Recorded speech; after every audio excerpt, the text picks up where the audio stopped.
This is the Greg Bedard Patriots Podcast with Nick Cattles.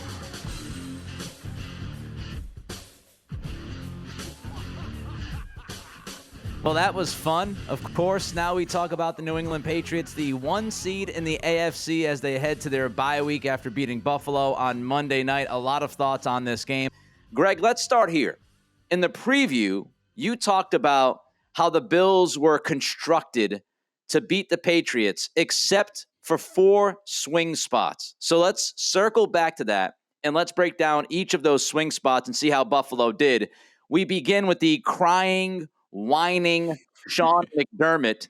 Your thoughts on McDermott, how he handled the game, and I'm sure you have thoughts on how he handled the postgame as well. Yeah, I thought that it was a TKO for Bill Belichick in this realm. And this was the type of game. And look, we didn't talk about it at the time, but I hope everybody understands that I said that the Bills, outside of these 4 spots, were perfectly constructed to beat the Patriots under normal weather conditions, not in tropical storm. Actually, it was worse than I've covered games in tropical storms. That game, and I actually got to go back and look at it. That game reminded me.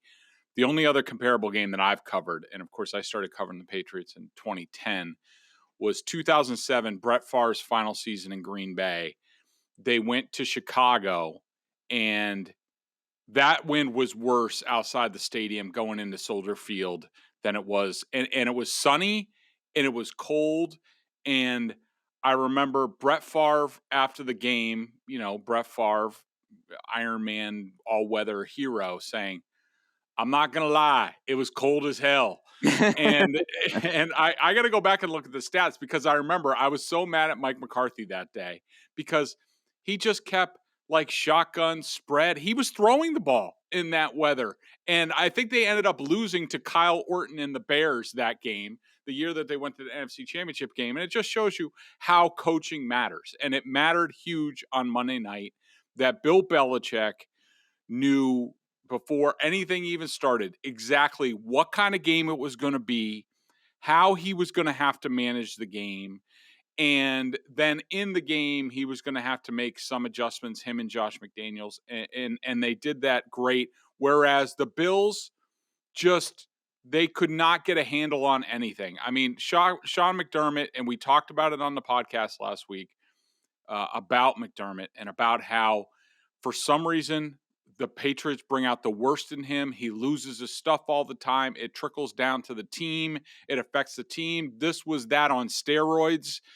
He just, when he doesn't have control of the game, when his team's not playing like he wants them to, he can't handle it. And I thought, the blown timeout, the blown challenge, they had to take another timeout. It left them with only one timeout. The whole, the coin toss and I think Belichick won the game, or at least showed that he knew what was going on more than McDermott on the opening toss, because the Bills won the toss and they deferred the choice to the second half. Yep. And I didn't realize this turned the game, and I tweeted it out once I realized it, that there was a rule change a few years ago that, you're deferring the choice to the second half. So, but just sticking with the first half. So the Bills defer. Now it's the Patriots' choice. And the Patriots have a choice to kick, receive, or defend. And I think in that moment, Belichick basically played a Jedi mind trick on Sean McDermott. Bill could have taken the wind if he wanted to. He could have said, "I want the wind in the second quarter." He didn't do that. He took the ball, I think knowing that Sean McDermott, if you can follow me here, that Sean McDermott would say, "Well, there's no way I'm going to give them the ball and the win to start. They're going to get the lead on us, and it's going to be tougher. So I'm going to make them to go into the wind." It almost worked for them after, the Patriots' first 2 possessions or first 2 punts were almost disasters. But it didn't. It all worked out for the Patriots, and I just couldn't believe at halftime, and I tweeted it all through halftime. Of course, people on Twitter are telling me, "You're an idiot. There's no way they're not going to take the ball. You got to take the ball, blah, blah, blah." And I was like, I don't know. If I'm McDermott, I come out there and I say, we want the win in the fourth quarter because this game's going to come down to the fourth quarter. And that was huge because the Patriots made their field goal to start the fourth quarter. the Bills missed their field goal into the wind, and then because of that, they had to throw on 4th and 14. They couldn't kick a field goal to win the game, and so I think McDermott was completely out of it. I thought Belichick completely dominated him, and I think that the weather just exaggerated how big of a difference that the Patriots have in terms of coaching, and it was a huge win for Belichick over McDermott, and it left McDermott knew it, Nick. I mean, that's why he said what he did in his press conferences. Yep. He knew, he was embarrassed. He knew that Bill Belichick just badly outcoached him, exposed him, and he did everything in his post-game press conference to say, oh, it wasn't my fault. It was everybody else's fault. It was Brian Daboll's fault. It was the player's fault. It was the fumble, Breida's fault for fumbling. All that stuff. He just could not handle it, and the whole night I was just chuckling to myself because it was what we talked about last week on steroids. Yeah, I thought, look, the Patriots dominated that game. It was the N'Keal Harry punt, which was a disaster. I don't know why he's back there, especially given the conditions. Mm-hmm. That backfired immediately. I thought that was Belichick's biggest misstep, having Harry back there. It made no sense to me. I know he did some in college, but he hasn't returned a punt for the Patriots. It's unbelievably tough conditions, and you throw the guy out there. As a head coach, you got to put your players in a position to succeed, not fail. And I don't think they did that with Harry on Monday night. But, you look at that, fumble off the face mask, whatever you want to call it, and then the awful roughing call, which was just garbage. And, I saw, I don't know if it was you, somebody tweeted McDermott, and he's pointing. I think it was you. Yeah, I did that. Yeah, it was me today. He's pointing like, oh, roughing the road. That is such a trash call. Your quarterback is a runner. He's jumping towards the first down marker. I don't know what you're supposed to do if you're Bryant in that situation. Do you let him just leap to the first down and go, here you go, congratulations, in this to you? Or you push him out of bounds like he did. I thought it was an awful call. I thought what was worse than the call was the postgame from the Bills. Are you kidding me? Not just McDermott, but Poyer, Hyde. They're asked about being embarrassed because of the run game, and they got all defensive and butthurt over it. So, if you take away one big run, no, Chuchi, they ran for 222 yards. If you take away the one big run from Harris, they still ran for over 160. And you knew they were running the football. Bill Belichick and Josh McDaniels, once that first quarter was done, it was clear they were not throwing the football very often on Monday night. And your run defense still could not stop Ramondre Stevenson and Damian Harris to a lesser extent after the big run because he got the hammy. But you still could not stop the run. You should have been embarrassed. You should have taken that personally. And instead of getting defensive, you should have taken accountability. And I tweeted this at Nick C Radio if you want to follow me. I tweeted this, I think it was yesterday. I tweeted yesterday that, true teams, true winners, teams that can figure things out, it's all about how they handle adversity. And last year, everything went great for the Bills. They were pretty much healthy across the board. Their quarterback played the best season I think he'll ever play.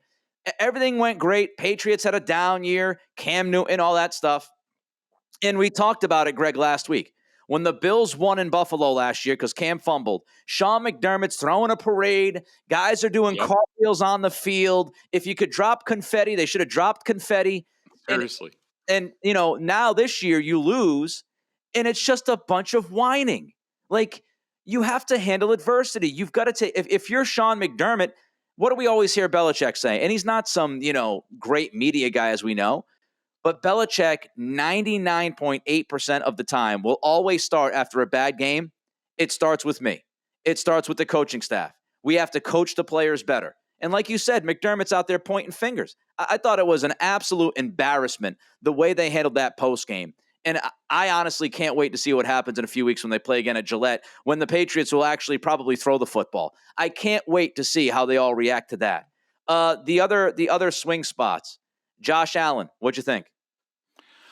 I went through it because first of all, I heard my guy Michael Felger, who has a very weird obsession over Josh Allen. He was still gushing about Josh Allen yesterday, and I don't know if Josh Allen is his illegitimate son, that he had some sort of wild road trip when he was young out to California, or it's some sort of I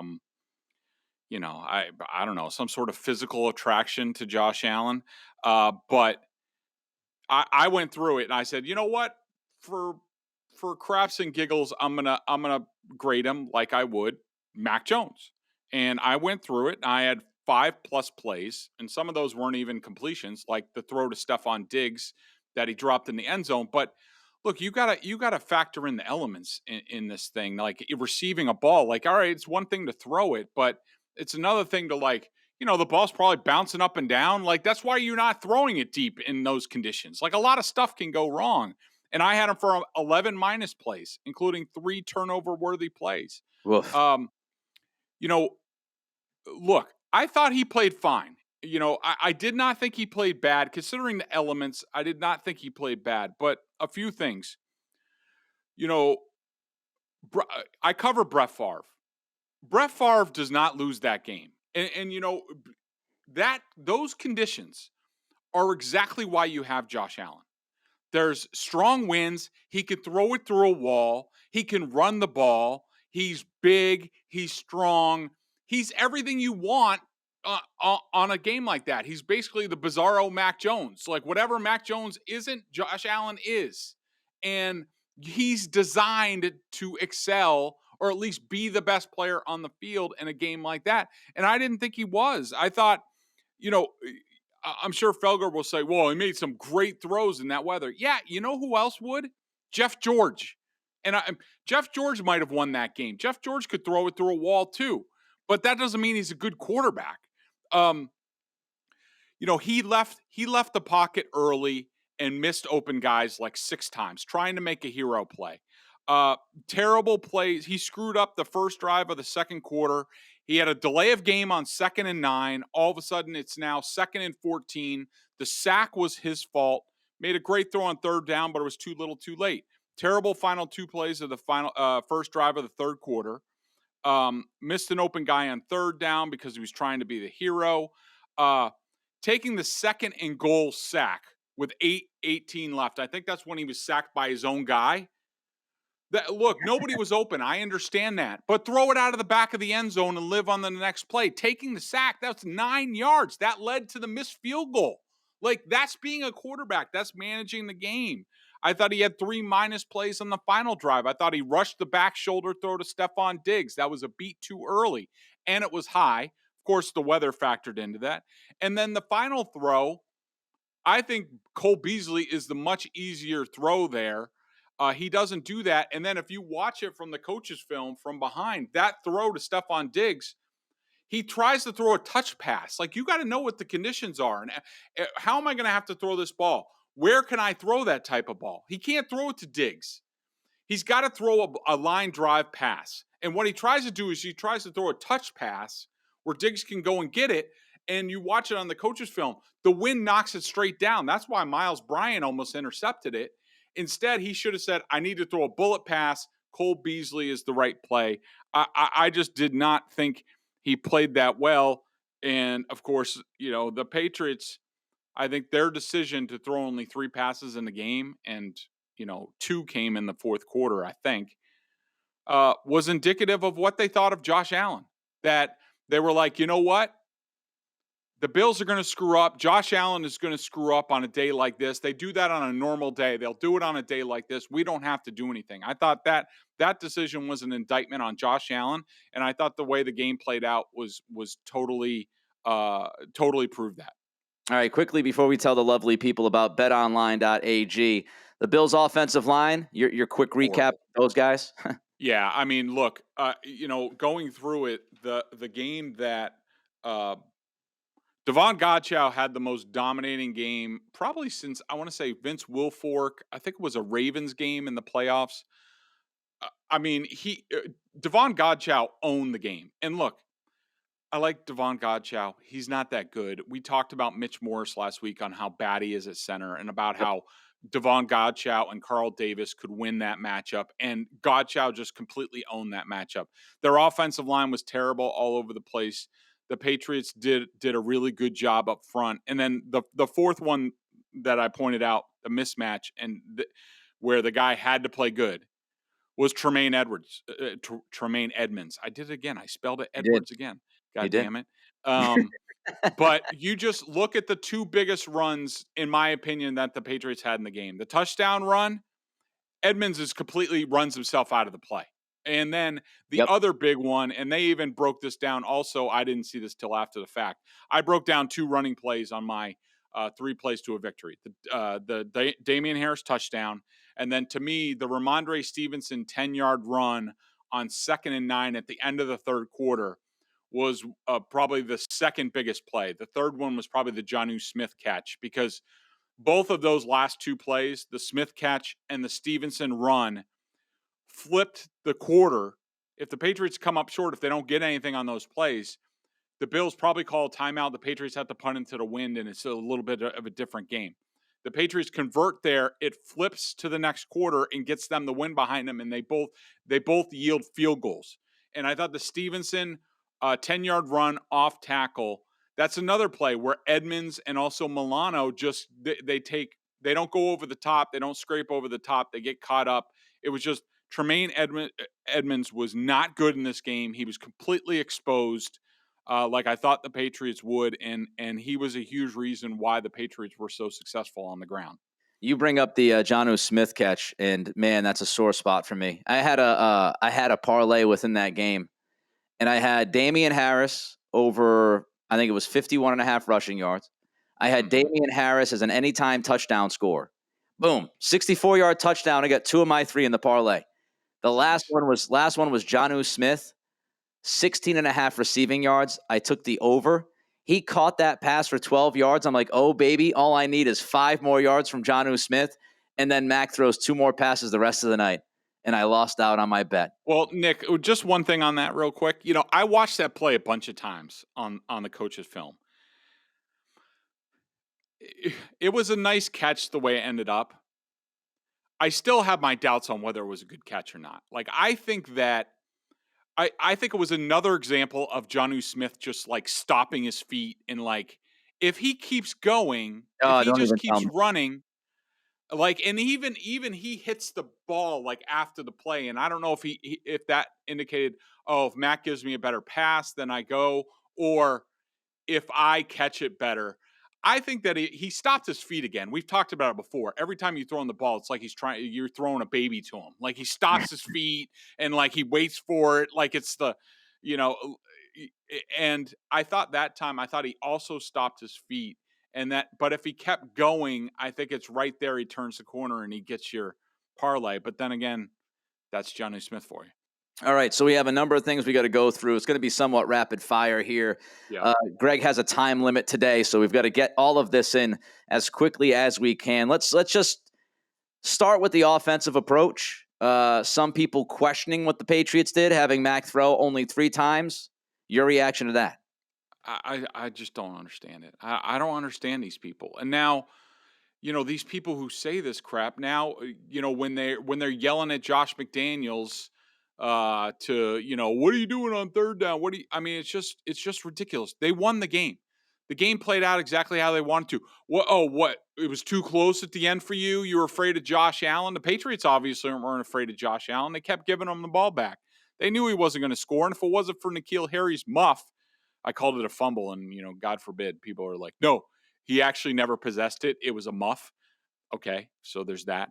But if N'Keal Harry doesn't do that, and that was the one thing that you can question Bill Belichick about, like you said, what the hell is he doing back there?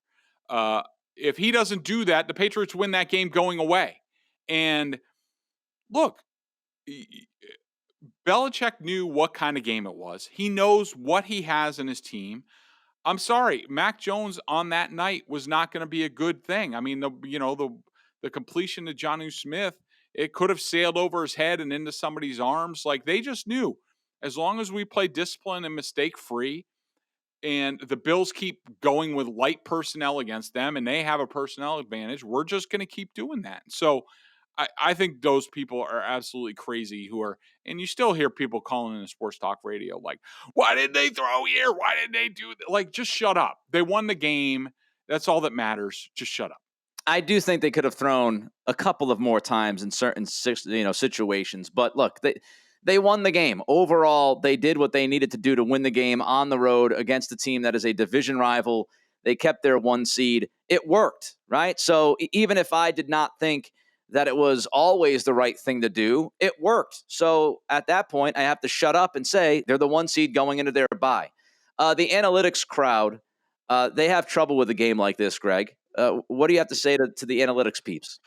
Yeah, I had a little bit of a Twitter discussion with Mina Kimes yesterday from ESPN, and Mina does a great job. She knows the game. She's very heavily in analytics. She's great at what she does.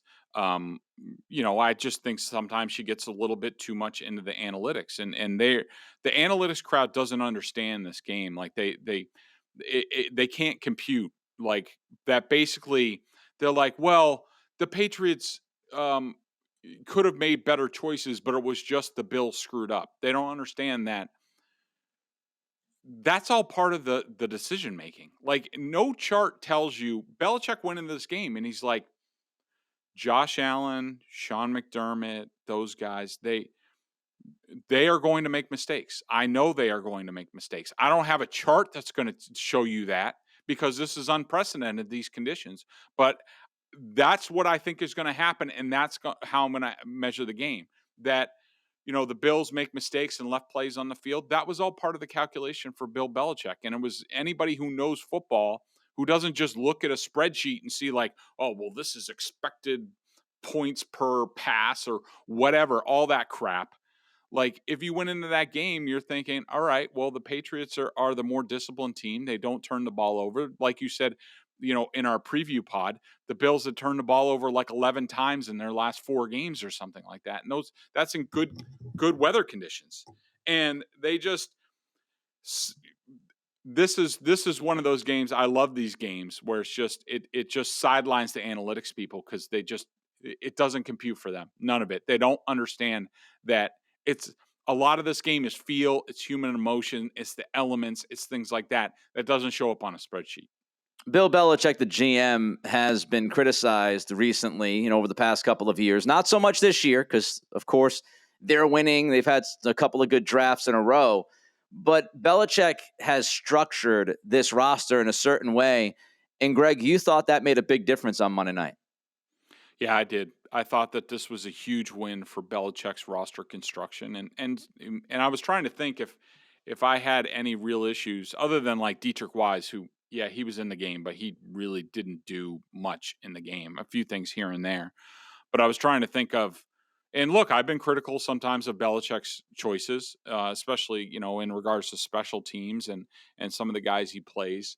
But I can't think of any guys in this game that I've had a big issue with. I mean, even Godchow, he did not play good early in the season. I don't care how he played, in this game. That has nothing to do with previous weeks.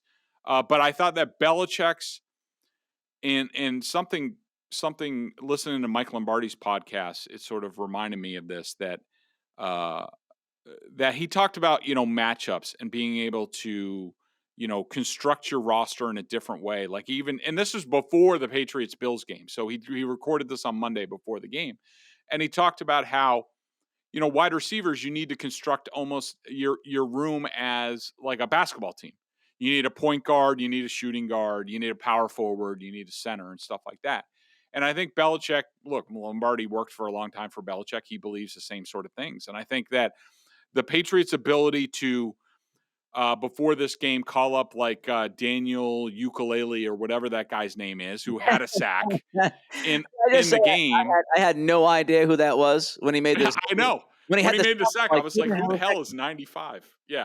But to be able to call up a guy like that and see the game and be like, well, we're going to need more defensive linemen. Or, we're going to have Michael Wenu as the 6th offensive lineman. And we're going to be able to put N'Keal Harry in for Jacoby Myers, who Jacoby Myers couldn't block his way out of a paper bag in this game. And we're going to put N'Keal Harry in there to just be a run blocker. Like, their ability to be able to shift their roster to play a game like this was basically anybody who ever wanted to blow anybody about Belichick and his roster construction. Why is this guy on this team? It's for a game like this. Now, do I think that these games require that you have some of the guys that he has on the roster? No, but this was, and so this was one game. But there's no question that the Patriots roster construction was way better than the Bills. The Bills couldn't really answer. The Patriots, their best runs came out of their tank personnel. Running back, fullback, tight end, Mike Owenu, and one wide receiver. I think that's right. 2 tight ends, 2 backs, and 1 wide receiver. And the Bills, that's basically goal line offense. The Bills they couldn't field goal line defense, so they just had base personnel out there. Just by the math alone, the Patriots have a huge mass advantage. They have a huge size advantage. When the safeties come up, they're going to have to take on Jakob Johnson or Jonnu Smith or Right. Mike Owenu. Like, it's just math. And so the Bills couldn't match up. The Patriots won the game even before it started. Belichick loves Sun Tzu. One of those things, the battle is won before it even begins. That was an example of that. All right, the quickest 3 up, 3 down we've ever done. 3 up, we've talked about Godchow. He's on your list. Ramondre Stevenson. I thought he was tremendous. He was a freaking bowling ball in this game. He didn't, he was like 23 for 78, but just he never goes down. He always falls forward. He's, broken tackles all over the place. I thought he was spectacular. And my third, Kyle Van Noy, I thought did an excellent job on the edge against Josh Allen, keeping him in the pocket. He also did a really nice job in the run game. And I have to give up also for the offensive line, minus Trent Brown and Mike Owenu. I did not think that they were great. They weren't bad. They weren't great. They just weren't as good as David Anders was great. Shaq Mason was great. Ted Karras was great. And Isaiah Wynn was pretty good. I just thought those other 2 guys were a step down. All right, let's look at, speaking of being a step down, let's look at the 3 down.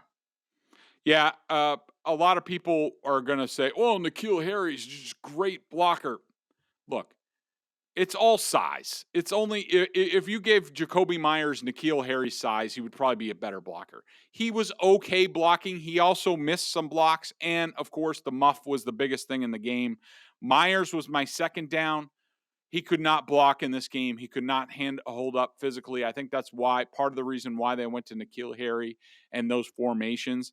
And then my third down, this will be a little bit of a surprise, but Matthew Judon, the Bills' 2 biggest plays, there was a run that he gave up the edge on, and then also Josh Allen's big scramble. Yep.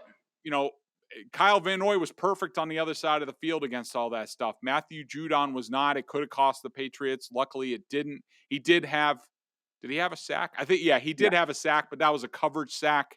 He wasn't terrible, but this is now 2 weeks in a row where I don't think Judon has been great, but still not bad or anything like that. Yeah, the Allen big run, he just got way too far down the field and just let Allen shoot straight up, and that was not ideal. The BostonSportsJournal.com member question of the day. Check them out at BSJ, $39.99 on their annual plan. Top-notch analysis of all the Boston pro sports. We won't talk about that Celtics loss last night.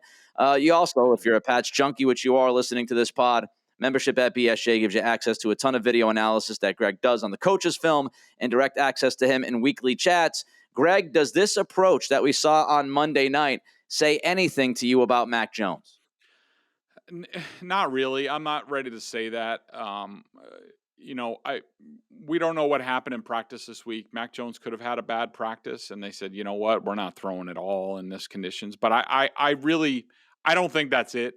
I just think this was Bill Belichick just managing the game. And I think he thought the Bills can never match up with us as long as we execute in the running game well enough. They're never going to be able to match up. Josh Allen is going to make a mistake. We don't think if they have to drive the field or at least half the field in these conditions, we don't think they're going to be able to do that. That was largely correct outside of the N'Keal Harry muff. and they just decided to manage the game. I don't think it would have been a good idea for Mac to pass in this weather. Sometimes he's challenged with his arm strength. On a day like that, I mean, he throws a good spiral, but you also have to have a lot of heat on the ball. I just thought it was a wise decision. I'm not ready to say any of that stuff, and we'll defer. We'll continue to kick the can down the road on whether Mac Jones is good in the cold weather. Again, I don't have an opinion on that. I'm waiting to see, and I will just kick it down the road till we'll see. Well, Greg's going to kick me down the road. I'm going to be out the next couple of weeks because I have to move. I'll have all my stuff packed in storage. Hopefully it's not an epic disaster. I'm heading out to good old California, flying out on Friday. So the next couple pods, Greg will have a pinch hitter for me. Everybody have a good week. Of course, we got a bye, so you kind of kick your feet up, then get ready for at the Colts, Saturday primetime, and then again against the Bills at Gillette Stadium. He's Greg. I'm Nick. Be well, be safe.